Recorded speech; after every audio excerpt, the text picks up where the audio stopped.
mine's synced to LinkedIn. I think we can only do one. Yeah, you LinkedIn. can only do one LinkedIn. Wait, for real? Yes. Right, Yeah. Do we have to upgrade also, our? like, Do we have to upgrade the dri- package, Danielle, to do more? I'll see what. I don't know why it limits the LinkedIn one because you can do as Okay. many Facebook. All the other ones you can do as many. So I don't know if that's a LinkedIn thing, but I I'll wonder look if there's into a way that. that you could just Huh. tag me in it so that it's like my Oh audience yeah, sees it. no, there is actually a way. That's probably what we want to do because it probably just doesn't want to have like 2 LinkedIn streams with the same person in it. Yeah. So that could be what we do because I think LinkedIn's like where my best audience is going to be. Yeah. Okay. Oh, dude, I totally agree. I'll look into that. Yeah, I think you should add LinkedIn. We should add all of our LinkedIns because I have a bunch of followers. I think like maybe 7,000 on LinkedIn or something. So it'd be really good for us to add both of ours. All right, we are live. Morning, guys. Welcome to the 7 to $100 million podcast. I'm your host, Tim Warren. I'm joined by Danielle Sfire, our marketing manager, and Paul DeMott, our CTO. Good morning, guys. Good to see you. Good morning. All right, so Paul, let's chat about this. So I sent Paul a video of a guy named Ryan Dice. I know the name, recognize the name, and I recognize him, and I've seen him before. I think he ran eMarketer. I think was maybe one of his companies or whatever the name was. But now, so similar to Hormozi, they've got a portfolio of companies now. They have 17 businesses doing about $200 million a year. So both of these guys have now like figured out how to run a business like really well, and then they've started buying or investing in other companies and building portfolios of companies, which kind of seems to be the way you do it, right? Is you figure out how to do it yourself, and then you start to buy and own other businesses, which makes sense. Yep. And I think we have tried to do that as well too. And I think one of the mistakes is maybe we did it too soon before we really knew the systems and exactly how to execute on it. But that's how you learn, right? You learn by doing and trying. But in the video, so Paul, let's kind of chat through what stood out to us. But the video is about basically if you're stuck at a revenue level, there are scaling founders and there are stuck founders. And the scaling founders, they do things differently than the stuck founders. Here's the couple that stood out to me a lot. Number one is he said from like 0 to 7, 8 million, you do business totally differently than you do from 7 to 10 plus. What got you there will not get you to the next level. So what got you there, he said, is the owners being super involved in everything, working tons of hours, like making all the decisions and having a lot of people who help the owners, but it's like truly runs through them. A lot of stuff runs through them. I was like, yep, that makes sense. Like I still own sales, like you still own ads, right? There's a lot that you and I still own that are really critical because we've not been able to pass those off yet. But the reason we've not been able to pass those off is you and I were talking about this idea of lieutenants, right? Like having like really key lieutenants in the business. But he gave voice to that. I want to talk about it. This idea of like helper versus expert. And this is exactly, I think, what's going on. So we'll take sales as a good example, right? I'll pick on my own division because it's a perfect one to look at. So he said what a lot of companies will do is they will hire helpers to come in, right? i.e. salespeople. So you hire the helpers who come in and do the work instead of hiring, like figuring out what needs to happen. So he said scaling founders, they don't hire talent first, they build systems. So they create a system that actually works, that's like proven to work. And then they hire experts to run those systems that are already built, right? So it's figuring out the sales system. And then instead of hiring the sales team and getting things going and being the leader and running everything, and then you try to put a manager in place of those, he says the opposite. You start by hiring the absolute expert, the person who knows more and is better than you. And they come in and they run the thing. They have full accountability for that department and they make the decisions, right? Because he said in the video, which I think is really good, the only definition of a leader is leaders make decisions. They decide what to do and then they execute. Yeah, it's kind of like actually that Hormozi. They don't decide. They just wait to be told. Yeah, do you remember like one of my big takeaways from the Hormozi workshop was that chart that was about like decision making? Mm-hmm. Do you remember that? I don't remember it verbatim off the top of my head, but like there was like 4 levels, and like the person at the bottom, it's like they make decisions like Oh, completely on their own without yeah, your wait, involvement at all. Yeah. right, like wait to be told, like Right. wait for you to tell me and wait for you to Definitely follow up. this. Yeah, right. Yeah. Right. And so one thing that I with the Ryan Dice stuff that I like, that I would write down if I'm taking notes is leaders. If you look in the company, if we look at Helium and we're like, okay, who are the leaders? Those are people who are fully owning whatever discipline they're over top of, right? Mhm. Like they fully own it. Meaning they have accountability, they have a goal, and they're making the decisions within that team, right? So Yep. I'll use Sean as an example. Sean is a true leader within the company. It's like, Sean, you need you to own churn, I need you to own these things. And he goes and he's like, all right, here's what we're going to do. Like the proof of impact tracker, right? Like he owns that and it's his idea and it's like his baby, right? And he owns it, he makes it happen, he fully rolls it out, he handles with the consequences of it, right? It's just he handles it. So the leaders are the people who are owning it, making the decisions. And where we haven't empowered people to lead, I think the reason we haven't is because either they don't trust their decision making ability, we don't trust their decision making ability, right? Or a combination of both, where it's like, you shouldn't make this decision, and they're like, I'm afraid to make the decision, but it's because they don't know what they should be deciding, what they should be doing, and so they're afraid to make the decision, right? Right. So, Well, that's where expertise comes into play, I think, because yeah, exactly. yeah, It's just expertise. yeah, because Right. you can give someone a ton of freedom to make decisions, and they can make bad decisions, which then it creates Right. a loop of like not trusting. Versus if it's an expert, they're making their decisions, you're confident with their decisions, and then they keep making their good decisions. So I think that's the piece that's critical. And that's actually what I was going to say. If the job of a leader is to make decisions, like that's what they do. They make choices and they execute those choices. That's what a leader does. Then the mark of a good leader versus a bad leader is how good are the decisions that you make, right? If so, Mhm. when we have hired people in leadership capacities, right, a leadership job, manager or above, and it hasn't worked, it's not necessarily because they're not willing to make decisions. In some cases, it's because they make the wrong decisions. Their decisions were bad. Like they were dumb decisions. It was like, we shouldn't do that. That's not a good Yeah. idea. It's not Well, I going to think work. too Well. that there's I mean, I do think that leaders make a lot of even good leaders make a lot of bad decisions. It's like there's also a component of it of how quickly do you rebound, how quickly do you correct a mistake, how quickly do you like Right. change it to the right thing. That's just going to be part and parcel with our job, is that there's going to be stuff we try that doesn't work, and then we have to recognize that and just switch to something else fast. Right. Exactly.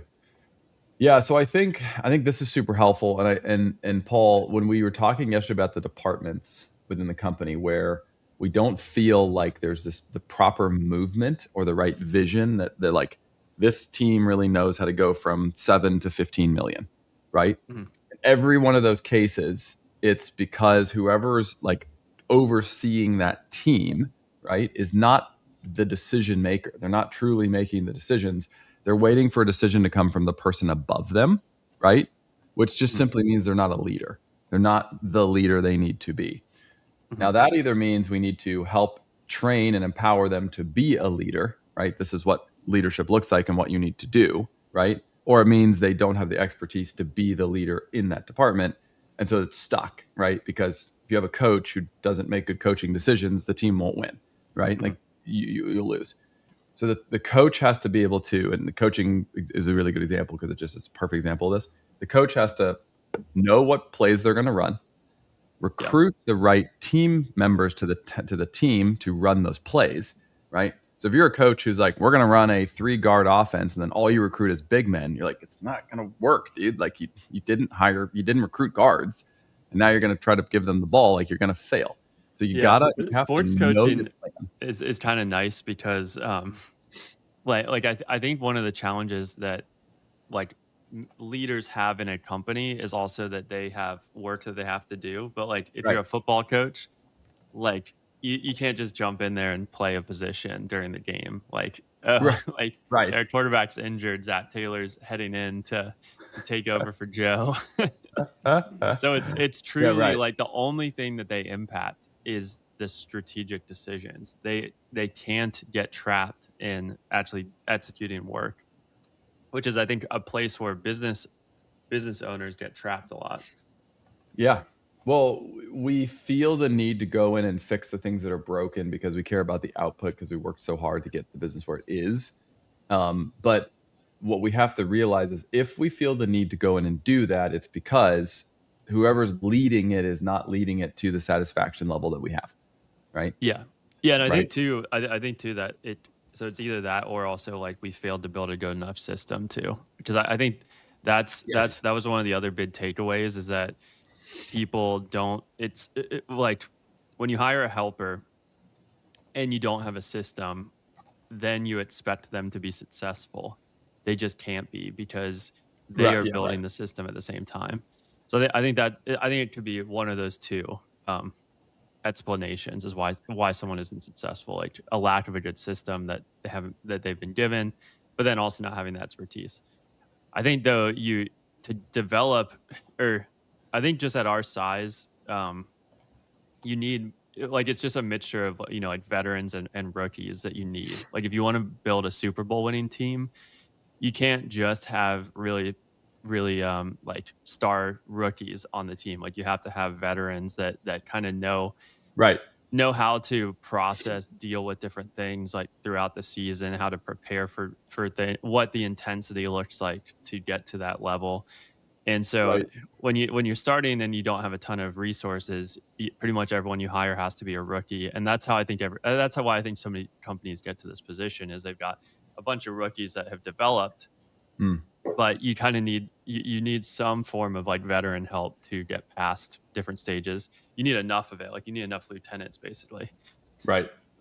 Yeah. So I think what you've been saying with this lieutenant idea is exactly what Ryan's saying with leaders, which is exactly like Hormozi's saying with experts and the decision making.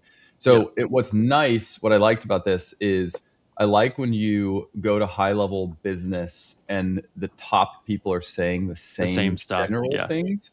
It's not exactly said the same way, but it's the same general ideas. Right. And it's like, oh, okay, sweet. This means there's a common thread here that this is leading to success across multiple different people and different disciplines in different ways. And I really like these experts that have portfolios because they are different than experts who have just done it themselves one time. Right. Because they kind of see the signal and the noise by pattern recognition. I mean, and Hormozi probably has like the best data of anyone because he's doing all these workshops and he's talking to all these businesses. But like, you have a $200 million portfolio, you're seeing this stuff play out. And so you start to figure out like, what are the things that actually matter at different stages? So this advice, I think, is different than the person that just got there on their own one time. Yep.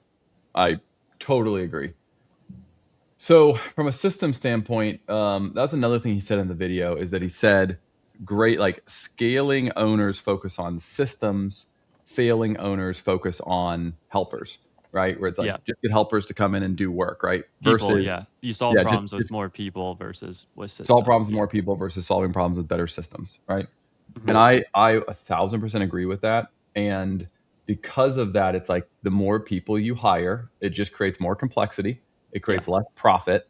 The less profit you have, because there's another thing he said is scaling businesses focus on margin. I know that was something that like because I think we talked about that on the podcast like a week ago or something because I had done that research on pricing, and he just put it in like really elegant terms that most people think that profit will come when they scale, but like, it's actually the opposite. Like scaling makes it harder to have profit. So if you don't have profit when you're smaller, it's only going to get worse. That's actually a pretty big mindset shift that I think is very important to acknowledge.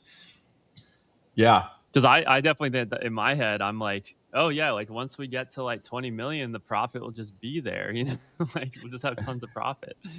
And I think only it was that easy. Yeah. Well, I think it's just not the right way to look at it. Like if you're hoping that profit arrives as you get bigger, like as you get bigger, you have more costs that just start to rack up. Right. And so basically the idea is like we need to be starting with an 80% profit margin so that when we're 30, 40, 50 million, it's 50% profit margin because the margin percentage is going to go down, right? Yeah. So we need to be starting really high, really profitably, because the percentage will go down as we scale because you have more expensive overhead. You have attorneys and you have more office space and you have more employees and you have middle management and you just have more expenses, right? So I think that, so these are examples of the things that are just they're the things we don't know. It's like misinformation where we're making then decisions like, that's fine, let's worry about profit later, let's scale now, the profit will come. It doesn't work that way, actually. You actually don't grow if you don't have a lot of profit now because you can't use the profit to grow and you build the systems wrong, right? Yeah, So and you don't have the money for the experts. I think that connects back to helpers versus experts. You start basically, because you're strapped for margin, you're forced to hire helpers instead of experts, and then it just compounds the problem. 100%.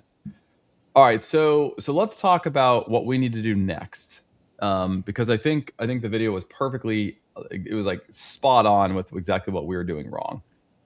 Right? Too many helpers, not enough experts, like truly hiring. So let's talk about sales, right? So I'll pick on my own department first.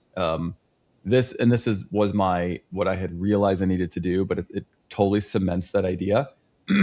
We don't need to hire any more sales reps next, right? What we need to do is we need to get the system that we have, make sure this new pricing is really good, make sure the sales pitch is really good, make sure that the closing ratio is really good, get everything really dialed in. And then we need to go hire a sales director, someone to run, or sales manager, whatever the title is, doesn't matter. A leader of sales who's going to come in and who's going to manage the team and build the team. Hire 1 to hire 10, right? We need to do this in every department, but we need to hire the leader, right? The top expert who's like, I already know exactly where we're going. I already run this for $20, $30 million company. I know how to take you from 7 to 20. Sweet. Okay. Heck yeah. And they do it in that discipline. So they're doing it in that one area, right? That's what we need. And we need to do that everywhere. The other thing that he said is don't give up the thing you're really good at doing, right? So don't replace yourself immediately, the thing you're really good at doing. First, replace yourself in the things you're not good at doing, right? By hiring those experts. And then the last place you replace yourself is the place where you're the best and you're the most talented, right? Versus like going off and working on something else. So for me, the example would be don't not work in sales. You're good at sales to go work in project management because that's an issue or something. It's not at our company. We're good at project management, but you get the idea. Like creative's a good at one. Like I'm not as good at creative, but I'm good at sales, right? So if I'm struggling with creative, we should hire for creative before we hire for sales, because sales is already you're good going at well. making videos, though. I think you undersell yourself. Maybe, but it's not like now I wake up and I'm like, oh, what's the new type of video I could make or whatever. But that's the thing with entrepreneurs is we're usually generally talented in multiple areas and we can flex and do what needs to get done. But I wouldn't say that I'm super proficient at creative, but maybe I am. Maybe I'm good at that, and maybe that's what the business needs. But I think that I get what you're saying, though. Yeah, we need to first replace the weaknesses. The other thing that we need to do, which I think is one thing we have been doing well from Hormozi's advice, is we've got to start with the value chain, the most important stuff. We have to start at the very top, which is leads, like ads, leads, sales, then everything else, right? Like we don't need to worry about anything that's not more leads, more sales, more profit. That's the only stuff we got to worry about right now first.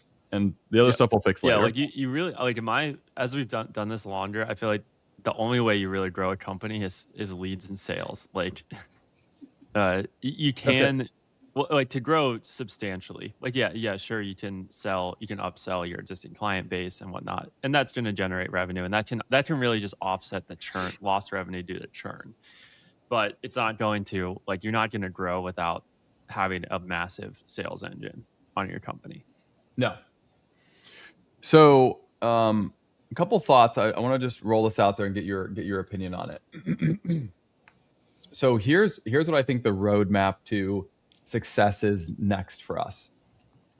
We need to bring in these experts who really know in every department and division, who really know what we need to do next. And then they build and run the teams. That's number one. Number two is to have profit to afford those people. We need to be selling lots of profitable deals where we have enough money to afford to do that, right?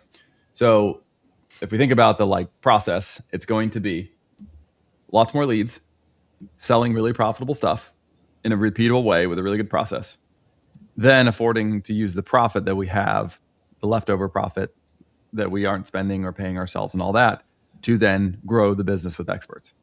So that tells me, I guess, two questions. Question number one is, and we talked about this yesterday, but from a lead standpoint, right?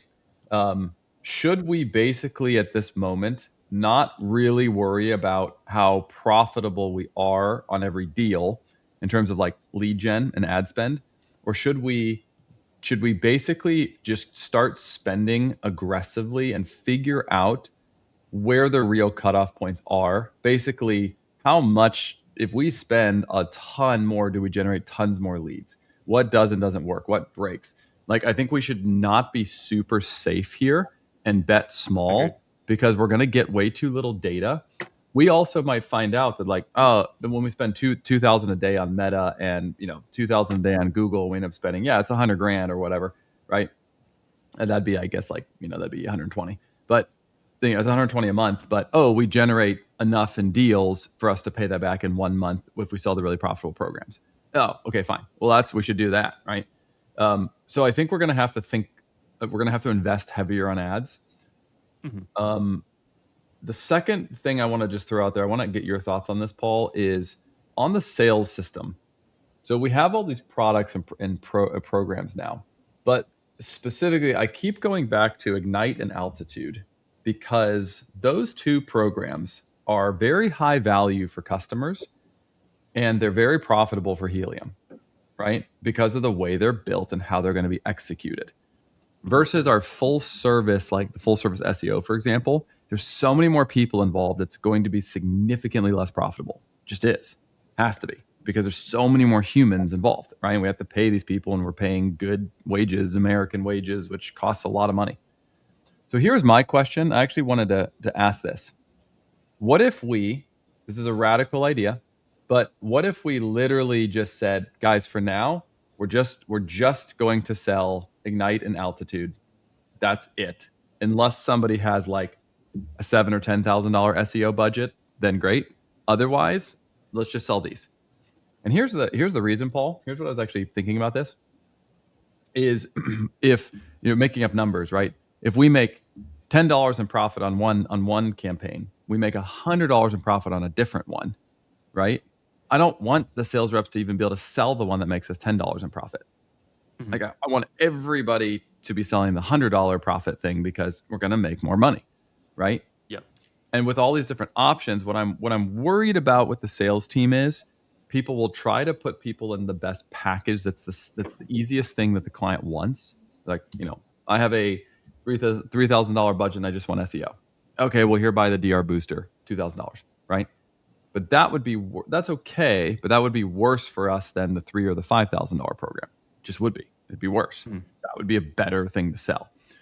So I'm starting to wonder now if we don't force it by having just way fewer things to sell so that those become the solutions, because that's what makes us the most profit, right? And they work really well for clients versus getting more clients who just want SEO and the margin's going to be a fraction of the other one. Is it even worth selling those? Yeah, the way I view it is it's a gamble that could have really big upsides to it. So I think it could create some simplicity so that the sales team really can just focus on selling one product. I think that Hormozi also makes the point that like you don't want to have a huge menu of offers. Like you kind of want to come in with like, this is what you need and this is what it costs. And not like be like, oh, you only have $1,000. Well, here we can like take this off. Well, it just doesn't. It's not like it's emotionally capturing either. Like you want to sell one thing that's like that is going to work, that they're going to really like, and let them like if it's a little bit of sticker shock, that's okay. Let them like get emotionally caught up on that. At the moment you start like hedging yourself by showing all these other price points, you're really just showing like a lack of confidence in the product anyway. So I think that like what we should probably do is say let's like exclusively sell it for 30 days and then look at like what was the outcome of it, because it also might not work. We don't know yet. I think it's like a really good bet though. Like there's a lot of pros to it, and if it does work, it could create some really nice simplicity for us on like, let's sell 20 of these a month. If we sell 20 of these a month, then we are in a great spot. And like, how do we solve for selling 20 of these a month? That's a lot easier than just like selling like a bunch of different deals. A team has to do all this different quoting and Yep. and whatnot. I do think we should still sell people with bigger budgets, bigger packages. But that's I don't like there's no issue with that. Like what we don't want to do is like sell small packages to people that have big budgets. Because it will lower close rate. By the way, we did just get a lead for 5 to 10K that just came through, which is awesome. Let's go. So from PPC. So anyway, I would say I think what we should do is say let's like tell the sales team next 30 days, this is all you're gonna pitch. Don't even bring up the other things. Then we see what happens. And I think there's a lot of good evidence that it could work really well. But then if it doesn't work well, we can see why, and we can try to we can see is it just not the right thing to sell? Are there other issues? But I'm on board. I think it's kind of experiment to run that could have big payoff. Yeah, because what I'm trying to do is basically if someone comes into the dealership, right, and you're like, oh, okay, what do you need? And it's like sales, service, new tires, new mats, new whatever. It's like, okay, what? Versus they come into the dealership, it's like, all right, all we have are motorcycles and they're all this type of motorcycle. Like, do you want one of these? Right? You get really good at selling that one motorcycle, and right, you don't have the diversity of sale of products, but you can get really good at that one thing. My fear, Paul, is that complexity is going to drive down margin. It just will. And so if it's like we're selling a DR booster, and then we're selling a $5,000 SEO, and then we're selling an altitude, and then we're selling an ignite, and an ignite, and then a DR, right? That's going to cause more complexity, more people, more stuff needed, more things getting figured out, right? Versus the math that we ran. If we take ignite and altitude, and those are two very good programs, and they're profitable, and they're going to work for the client, and it's ads and SEO. It's both combined, and it's what we want to be selling, right? And if we sell 20 of those, right, we generate $120,000 in new revenue per month, right? Mm-hmm. Then what we do is we get the whole team focused on this is what to sell. Like, let's just sell these. Let's just focus on selling these. And maybe it's like we lead with these always, and the only time you sell something different is if like the client literally can't buy that, and you like fall back to another product. Yeah. Right? Something too I would love about this is like I would love to hear from the sales reps like what they need to be able to close 2 of these deals a month. Like they're like on the battle lines every single day. So I'd like to hear from each of them independently. What do you need from us to do this? Like how many leads, how many good leads? Like, and then I would like that just to be a data point for us. One, just to see, what are the different team members like perspectives on it. But then 2, I think it's a lot easier to market like when we have like a very clear objective that we're going for. It's not like just more leads. It's like specifically we're trying to get this number of leads. Because then when you're solving for a specific number, well, like then all of a sudden like spend really comes into play. Because I can be like, oh, we're getting 100 really good leads, but we need 110. So why don't I just up the budget by the cost per lead to get those good leads, and then we'll have them. And then if we don't sell them and we give everyone what they want, then the question is like, why we gave you what you said you needed. Why didn't we sell it? Now we have like a sales system problem to solve for. But it just helps keep everything like really really tight and like really good feedback loops on everything. Because like we kind of give everyone what they need, and then if they can't do it with what they said they need, we then have a problem to solve there. And then from a marketing standpoint, instead of us just kind of arbitrarily being like, oh, we're going to spend like $40,000 a month, it starts to be like we're spending this amount of money because it consistently produces the number of leads to hit our goal. I just think it helps like like the whole system gets a lot more clear on what we're solving for at different points in time. Mm-hmm. So I really like the simplicity of like, let's sell 20 of these, and then like how many leads does each rep need? How far off are we from that today? And then we go solve that. It's kind of like solving a math equation that doesn't have like on the, it like equals a blank number. There's like nothing there. It's just a lot harder to solve that equation. Like, Right, exactly. Or it's like the client, like a lot of times we work with clients that are like, oh, we just want more leads. And it's like, okay, but like more could be like infinite more, or it could be 5 more, or it could be 10,000 more. Like we kind of need to know because we've got constraints we're dealing with here. All right, I sent a Slack message to Josh and Danielle. Here's what I think we need to do with the packages, Paul. So I have an idea. I like the packages that have been pre-built now. I think these packages will fit what people want in the market. However, I guess two things moving forward. Number one is let's build things off of what makes the company money, not revenue. Right? Let's build off of margin, not revenue. Number two is which of our products have the highest margin and will be the most effective for clients. So take an Altitude, for example. Altitude is more profitable because there's only one person on the team versus 4 people on the execution team. It's going to be much more profitable. But because it's ads driven, it's going to work for the client almost right away, right? Because ads work, right? That's just what works for businesses. SEO program at the 5,000 is a good program and it will work as well, but SEO works much more slowly and it's more complex, meaning the margins are going to be lower. And they also don't have a startup fee. So the two downsides, like if you have the chance to sell the $5,000 Altitude, or you can sell the $5,000 SEO package, right? The SEO package does not have a startup fee, which maybe we should change that. It is going to take 9 months to work. And so the only time I would sell that is if I absolutely couldn't sell the Altitude because the client's like, no, we're not going to do ads for some reason. Like maybe they're in the firearm space and they can't run ads. Got it. Or they have an ads company they love and they really just need SEO. Got it. Right. So there's something. So instead of just flushing the deal, we still sell it, but it's going to generate less profit.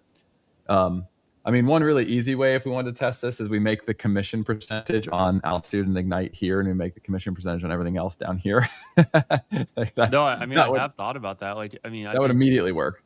Yeah, I think that we could play around with some of that too. Yeah, because then it's just like, oh, I'm absolutely going to sell the thing that makes me the most money, right? Yep. And what to do is we could basically do it based on gross profit. Like your commission percentage is based on the gross profit of the program that you're selling. So that's another thing we could do that just directly motivates people into the thing.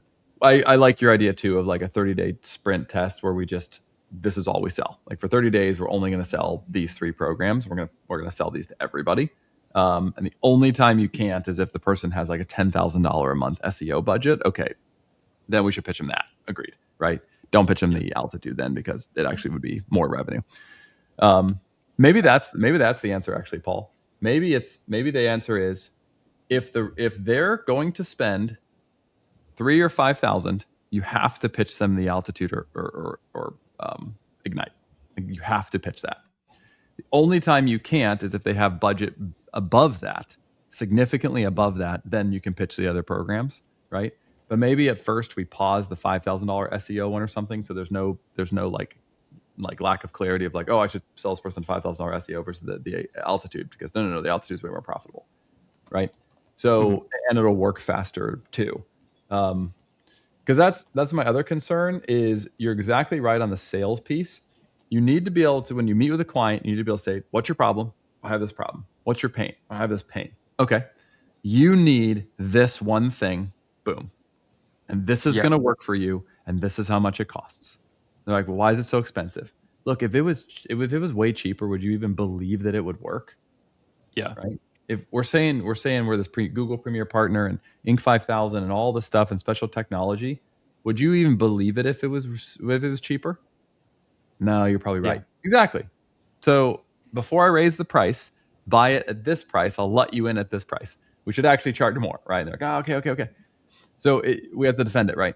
But I think that's harder to do for a rep if you have like 5 other options, right? Yeah, it's funny because I was just thinking about this from like my own experience buying stuff, and when someone sells me something that's expensive, that is where it's like there's only one price option, I'm like kind of like thinking through it logically, like are there hidden costs? Like I'm going through all this, Right. and if they were to say there's like four other pricing options, it would just be kind of like mentally overwhelming to make a decision also. Like I'm gonna just feel kind of lost, honestly, as a buyer. Like, like which one do I buy and why? Like is that one gonna be like significantly better in results or significantly worse? If I like, there's so much, like we're almost like overloading people's brains with decisions by offering a bunch of options.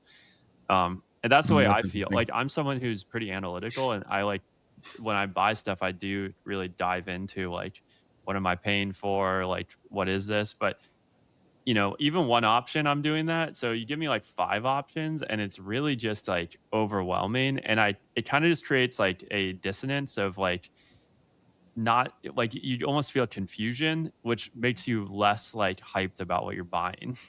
Like, should I, spend 2,000 less a month? Should I spend 1,500 more a month? Should I spend 5,000 more? Like, it just gets really mentally like confusing for people. So I it just, agree with I was that. just thinking about it from my perspective, and that's something I have felt, and that's me being like someone that's pretty analytical with everything, and liking to like do the research, but like it's just like, can someone really tell the difference? Like when we do, like I think I like Hermosi's point that it's just better to sell one thing, honestly.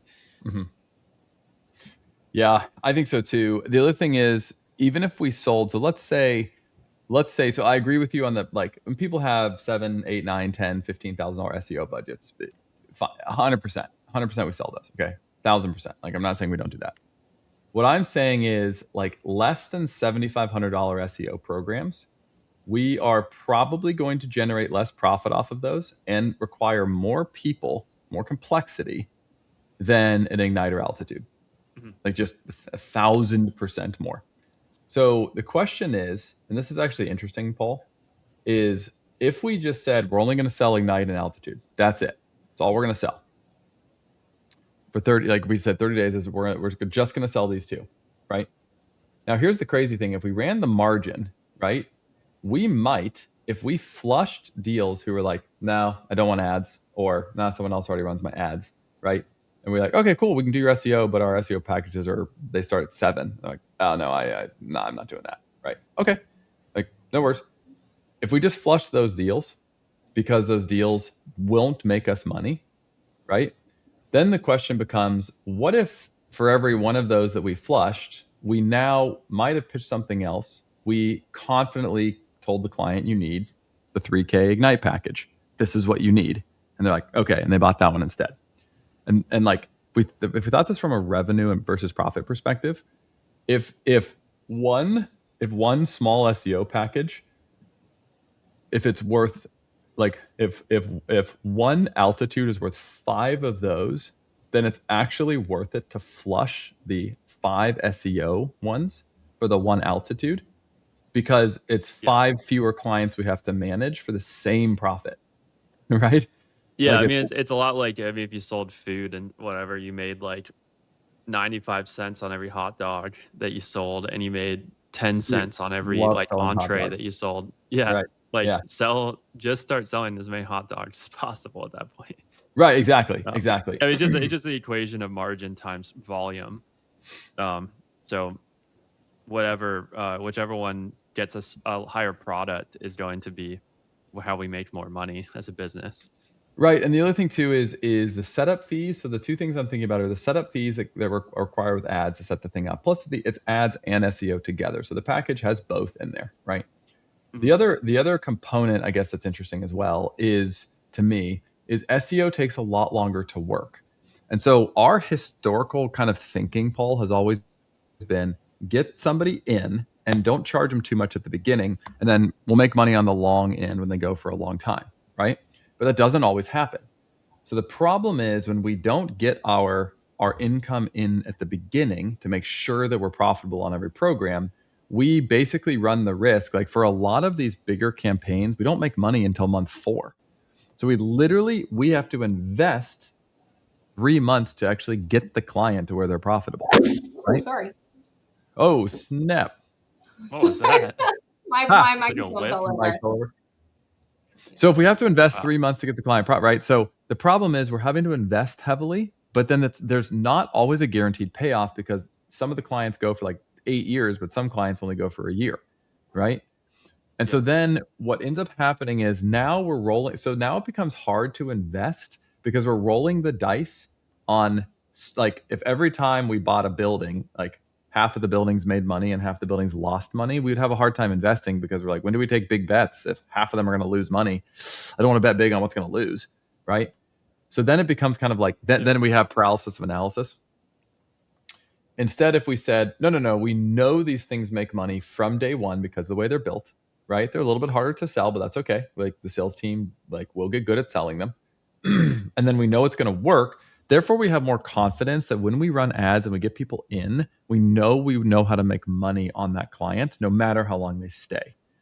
That to me is a better model. Yeah. I think that was a big takeaway from that video too, because he said that he said basically the same exact thing, is like that stuck companies focus on revenue and scalers focus on margin. Right. But I'm completely on board. Yeah. All right. So let's just make a decision now on this while we're on the pod. Do we, what do we want to tell the sales team? So now we basically have Ignite and Altitude, right? We have those two, which I love those two packages. I think those are really good. And they're ads and SEO. So it's both. But the way it's built, it's going to be much more profitable and easier for us to execute. We have the DR Booster, which I think it's like, if you're going to do the DR Booster, just do the 3K package because you're going to get more, right? The DR Booster is really for the people who like have very little money to spend, right? Because the other one you have to buy ads and whatever, but the DR Booster is kind of the fallback, right? Then here's in my mind kind of, we already have the 2, the 3, the 5, okay? So those are simple. So for anybody who's already at about a $5,000 spend and under, those are the programs.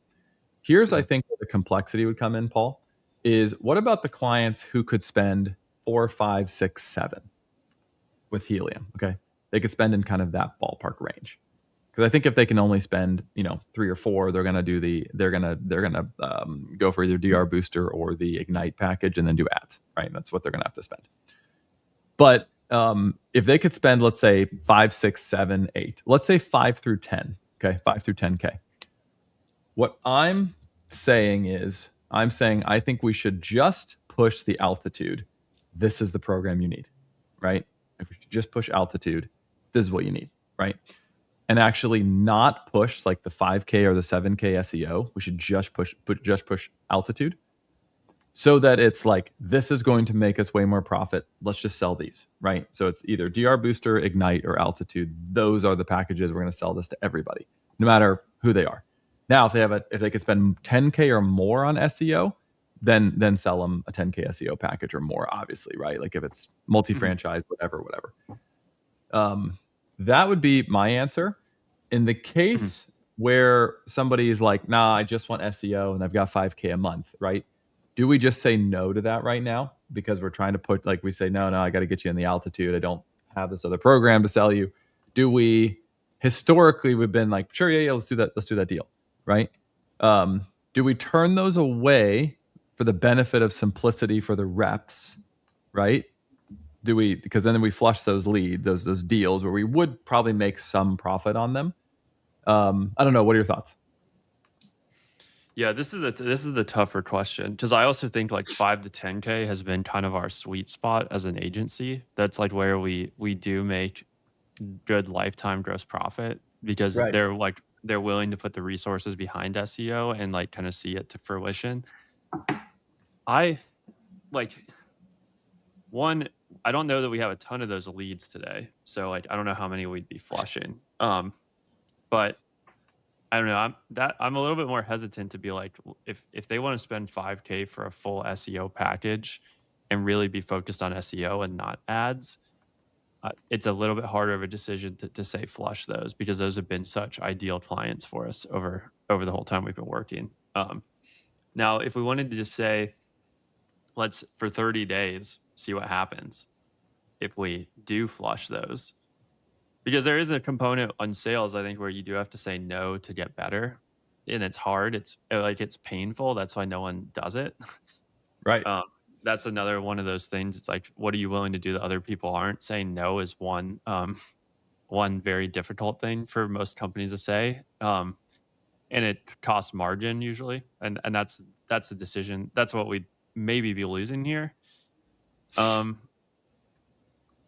Yeah, so I'm a little bit more split on like if they've got 5,000, not selling them a $5,000 thing, but like I'd also be okay with like if we had like a deadline on it and we evaluated like what was the outcome of this decision, that would be okay. We may not testing have it. to decide this because our average deal right now over the last 6 months is $4,500 a month, which is literally the altitude and ignite.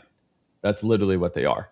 So Right. that's like That's kind of what I pretty was much thinking is like we don't have like if we're casting a net, we're like right now we're getting a lot of the fish that are like the size for altitude and ignite, and we only occasionally are getting the bigger fish. And yeah.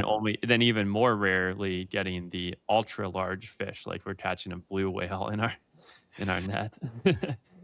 So I'll put some yeah. thought behind this today. I can even talk to the reps and say, hey, we really want to push these, and here's why. They're gonna work for clients. It's gonna work fast. They're very simple and they're very profitable for the company. Right there, they're like these are the play. We just want to sell these. Do you have any concerns if we just push these? Like, do you have any concerns, any worries on that or whatever? Let me ask the reps and get their feedback on that. And just tell them what I'm trying to accomplish. And if they're like, yeah, that's totally fine, like that'd be fine, right? Let me see what they think. We could also do it with like a contest too. We could say, hey, for the next 30 days, like we want to push these 2 packages. Like this is all we want to sell. Like we want to push these. So whoever sells the most of these gets, whoever sells the most of one of these 2 packages gets this really cool prize. We could make it carrot versus stick kind of thing, right? Like we could make it a fun carrot. So everybody wants to push these things, and we're like, hey, we got these new packages. We want to get them off. Like, we want to get it off to a big buzz. Blah blah blah blah blah. And we really want to push these things. So let me think through that. I'll talk to the reps and get their thoughts. And but yeah, I think that's probably what we should do, Paul. I think we should just simplify it down, and it's like we've got 2 options. We've got altitude. We've got ignite. And like this is what you need. We're gonna crush this for you, and then it's confidently rolled out. And there's no doubt in the rep's mind, like they're like, this is what we need to do, right? Mm-hmm. Mm-hmm. But then we're going to sell more of those, and they're going to make us more money. Yep. Cool. All right, I'll execute on that. I got to jump to another meeting. So I'll see you guys on the next one. See you later. See you guys.